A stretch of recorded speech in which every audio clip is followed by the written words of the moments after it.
What's going on, my dummies, and welcome back to another Digimon Deck Tech. In today's deck, we are looking over Blue Flood Omnimon. So, I did not give this deck enough credit. I did not think this deck was going to be very powerful. I was very wrong among testing. I think it might be one of the better decks in the format, and that includes Omnimon Red. But without further ado, I'm going to get into it, explain why I'm running certain things, etc. And at the end, I'll do a big, huge recap. So for Digitama, 4 Upamon is what I run. The backup will be Wanyamon instead of using Zudomon. Wanyamon just gives more power overall, but I like the 4. I'm going to start putting the extra one up on top. If you want to run it, you can. I run 4. That's my build. If anybody else wants to do something different, that is definitely up to them. So moving on. We'll get to our rookies. We have the promo Gabumon from the promo packs that everybody got. 3000 DP, 02 evolve, 4 cost to play. When played, you discard a Digivolution source from the bottom of one of your opponent's Digimon. Really good to be able to grab like the rookies, or if they start at champion, you can grab like for Omnimon, for example, if they got the Greymon and that's the bottommost card, you just like snatch. So you're not dying super quick. You can half that damage if you want to. Pretty much it's in here for utility because this deck is a very good utility deck. It likes to utilize as much card advantage as possible. And I'd much rather have it than 2 vanillas in the deck, but that's my personal opinion. Next up, we have Elecmon. That's our vanilla. 2 cost to play, 02 evolve, 3000 DP. Just a generic. And, of course, you could play the Gabumon if you want to, but I like Elecmon. He's cute. Next up, we have the Gabumon. This card is stupid with our level 6s. 3000 or 3 cost to play, 0 evolution cost, 1000 DP. When played, draw a card. So our level 6s call from the Digivolution source, so we're able to get extra draws and then Digivolve it up and then call it back to do it again. Like, it's insane. Like I said, I did not give this deck enough credit after playing it. I was like, this is dumb. But we're playing 4 of Gabumon. I really like this card. It's good for draw 1. It's good for calling it after you Digivolve on top of it. Being able to place it to activate the skill again. Just a really good, well-rounded card for this deck. Next up, we have our generic blocker, Grizzlymon. One thing I do want to note about this deck is since we are being able to call or play level 4 and lowers from the Digivolution source, it never feels bad having to Digivolve Grizzlymon into something. It always feels okay because you can always call a Grizzlymon back when you need him. It's so fun. But yeah, generic blocker, 2 to evolve, 5 cost to play, 6000 DP. Overall, just a good card. Garurumon. This is one of the best cards in the deck. Of course, this works with one of the level 6s, as you know, as MetalGarurumon. You can probably see his art down in the bottom, right up under it. When played, you activate one of your Digimon. So basically, between our level 6s, we will use it to attack, to get the Garurumon back, either by Digivolving Leopardmon or swinging with MetalGarurumon, to put the Garurumon in play to activate the level 6 that we have to attack again. It's stupid. It's really, really good. Very, very powerful, and it's one of those things that'll sneak up on you if you're not careful. But yeah, this card's phenomenal. I love this card so much. Next up in line, this card is my personal tech. You don't have to run this if you don't want to. You can always opt in to play the vanilla. I'm playing the Veedramon. So, of course, there are going to be tamers. I'm playing the Veedramon for a reason. With the Omnimon deck, you basically play Omnimon and you go, if you cannot deal with this Omnimon, I'm going to win next turn. That's how the Omnimon deck likes to play. In this deck, we have 2 ways we can go about it. We can go into the Omnimon and do the same, or we can use this plus Leopardmon. So how it would work is Leopardmon would call the Veedramon. This Veedramon now has jamming, and this Veedramon is also able to activate itself after attacking once. So in theory, we're getting 3 security, 2 of which being jamming. That is very, very powerful, very, very underestimated. Of course, he is a little bit more to evolve, but I've never had a problem with evolving him to where it mattered enough, if that makes any sense to you guys at all. The 3 to evolve, yes, it's 1 extra memory, but I've never personally thought that, hey, I shouldn't use this, I shouldn't use this card ever, you know? But also, inheritable skill during both players' turn if you have a blue tamer plus 1,000 to the Digimon that has this. So this allows you to get higher so your opponents can't attack your stuff. So Rest Tyrannomon, for example, this allows you to get over Rest Tyrannomon to where they can't get over you if you just decide not to attack. So keep that in mind. Next up, we have our generic level 5 Monzaemon. He's 2 to evolve, 5 cost to play, 6,000 DP. Yeah, just... Sorry. Last John, I swear.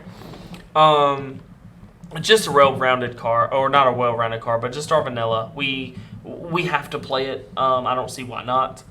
Next up, we have Zudomon. I'm playing this Zudomon. If you wanted to, you can opt out and play the Garurumon from the starter deck. I'm not saying not to play Garurumon or the Zudomon. I like the Zudomon because it gives me the option to hard play it and give me a straight beeline into Omnimon if I want to, but it's the draw 2 that counts with this Zudomon.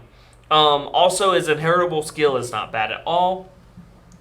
When you attack, if your opponent has no Digivolution sources, you get 1 memory. The reason that's important because it is not once per turn, and we have multiple ways to attack multiple times in a deck. There was one time I was able to attack 3 times with a MetalGarurumon because I had a Garurumon in hand and 1 in the Digivolution sources, and I never passed my turn until I Digivolved one of the Garurumon. So just a really, really good card. I'll recommend the Zudomon. If you wanted the security attack, you can have it.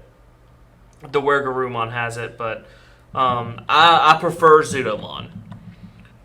Next up, we have Leopardmon. This is the main backbone of the deck. 4 to evolve, 12 cost to play, 11k power. Like I said, you want the Veedramon so you can become 11, or become 12, so they can't crash with you. When Digivolved, you can play 1 level 4 or less Digimon from one of your Digimon's Digivolution sources without paying its cost. Basically, we're getting free stuff. Garurumon for free, Gabumon for free, both the promo and the regular. We can get our blockers back. We're able to get that Veedramon so we can go on the offensive if we never passed our turn.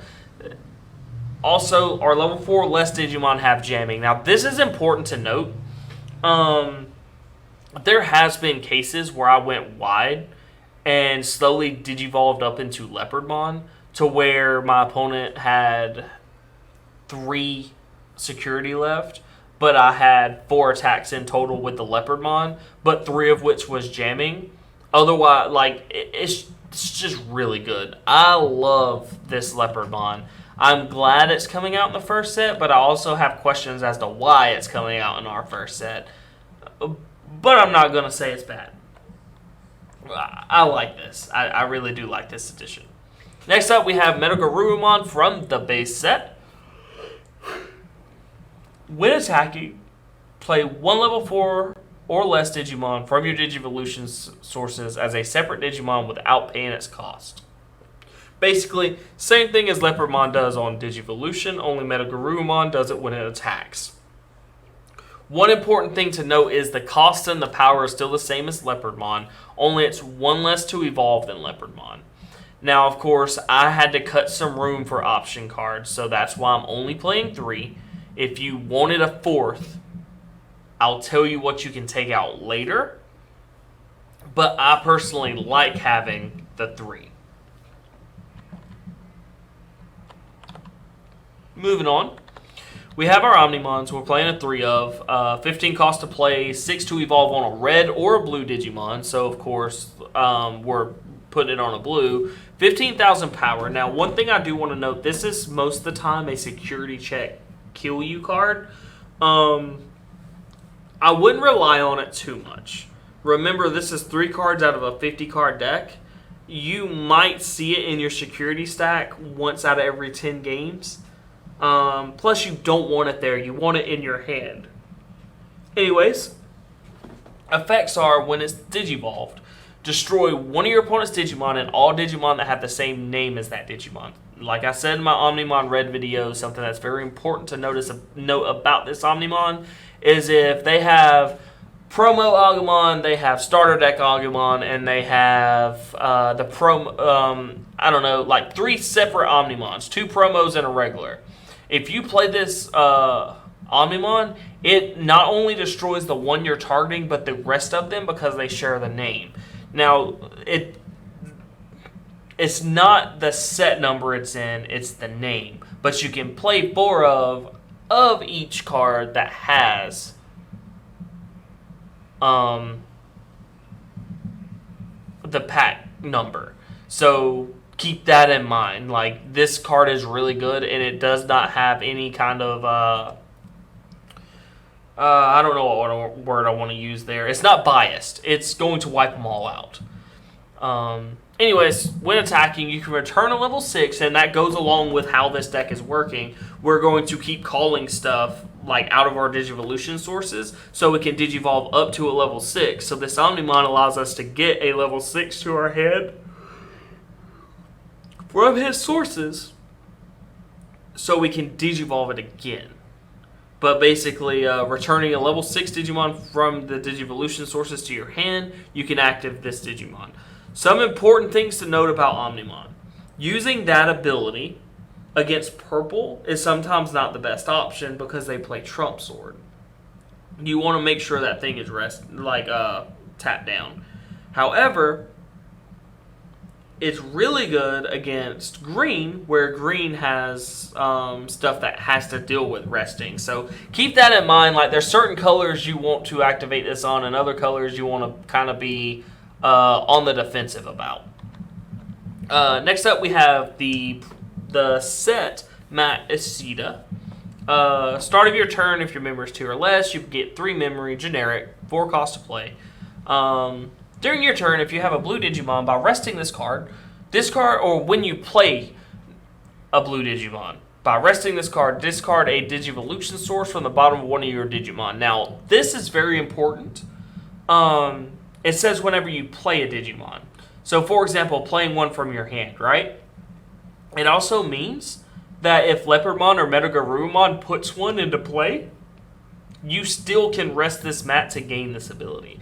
I love this ability on this mat. It works well with the deck, and that's why we're able to play stuff like Zudomon or the Wanyamon if you want, or Upamon. We can get the abilities that we want. Now, looking at this card, if you wanted to play a 4 of Omnimon, a 4 of MetalGarurumon, a 4 of a Vulcan's Hammer, because you see I have 3. We take out the mats and we take out the Veedramons. We replace the Veedramons with a vanilla, and we give a 1/1/1 to Omnimon, Vulcan's Hammer, and MetalGarurumon. So if that's what you want to do, that's perfectly fine. I like this deck. I like the control aspect of it and being able to manipulate what my opponent is capable of doing. And that's why I have random 3 ofs or 2 ofs in the deck. That would be the reason why. Next up, we have Vulcan's Hammer, arguably the best blue card in the game. 0 cost to play. Effect is get 1 memory. On security check, you get 2 memory. So you can end your opponent's turn abruptly when they're attacking. Now, I don't remember the ruling on this, and it hasn't come up, so I haven't looked. I think the attack has to go through, and please correct me if I'm wrong in the comments, but I believe the attack has to go through completely. So if they have security attack 15 and you flip over a Vulcan's Hammer first and it's going to pass back to your turn, I think you continue with the attack until it's over before it becomes your turn. But correct me in the comments if I'm wrong. Please do so, because I'm pretty sure that's how it works. I could be wrong. Finally, we have Ice Wolf Claw. This card is just, like I said, it's my 2 of. 7 cost to play, security effect, activate the main effect. The main effect is return one of your opponent's Digimon back to the hand. Discard all Digivolution sources. Sometimes this is really good to play on your opponent because they don't get the Digivolution sources back to your hand. So if you know they're struggling to get like their rookies and their champions, you can easily just deal with that and make them struggle even harder. It's really good to stop attacks, and it is also really good to be able to deal with a problem outright, so you don't have to deal with it for a few more turns at least. If anything, you could always find room for the Ice Wolf Claw if you wanted to. If you wanted to do, like I said, that 1/1/1, you could always make it an Ice Wolf Claw if you wanted. I like Ice Wolf Claw. I believe you should be playing 4, but Vulcan's Hammer is so powerful, it's really hard for you not to play it. But that is all of the deck, guys. So this deck is, like I said, very powerful. I did not expect it to be as powerful as it was. It does really well against Omnimon Red. I have noticed that Omnimon Red does not have a bunch of the vanillas they would like to be able to starve their opponent out. So, like, they have to play other options. With that being said, I think that Omnimon Red's prime will come whenever the next set comes out, not this set. It does well against the purple decks. Oh, goodness, it does so well against the purple decks because it's able to get so much card advantage on the field for free that the purple decks retaliate and being able to destroy cards just doesn't matter. It really doesn't. They're wasting memory while you're gaining memory at that point. Rust Tyrannomon can have a good matchup against you. Again, that's why I'm playing the Veedramon. The Veedramon's 1000 power does kind of slow it down because we're able to get rid of the Digivolution sources that would help them get that power. So if we can keep their Digivolutions to a minimum, they won't have them. I mean, Yellow Security, we're able to attack multiple times and just get a wider scale board unless they start trading or swinging at our own stuff. We don't care about Yellow Recovery very much. And then finally, Black Blockers. Black Blockers posed a little bit of a problem in testing because they're able to get a lot of power on your turn. At the same time, though, we're able to get rid of the reboot. The only thing that really hurts more than anything is if they get the War Greymon out. Like, even hard playing the War Greymon against this deck, it feels really bad because we only have 3 ways to deal with it. 5 ways to deal with it between 5 cards. 3 of which we have to Digivolve on top of a level 6. The other 2 are option cards. So if we don't get to it, if they hard played that War Greymon, we might struggle for the rest of the game just to get by it from the blocker and the reboot. If they're able to give power with like the Tamer, etc., it starts becoming a little bit of a hassle. But other than that, the deck is good. Just be wary of some of the decks. That's all I'm trying to say. But if you like the video, leave a like. Comment, let me know what your thoughts are. Let me know a deck that you guys want to see. I'd love to hear your guys' thoughts. Subscribe, please subscribe. It helps me out tremendously if you subscribe and like this video. But I'll catch you all in the next one. Peace.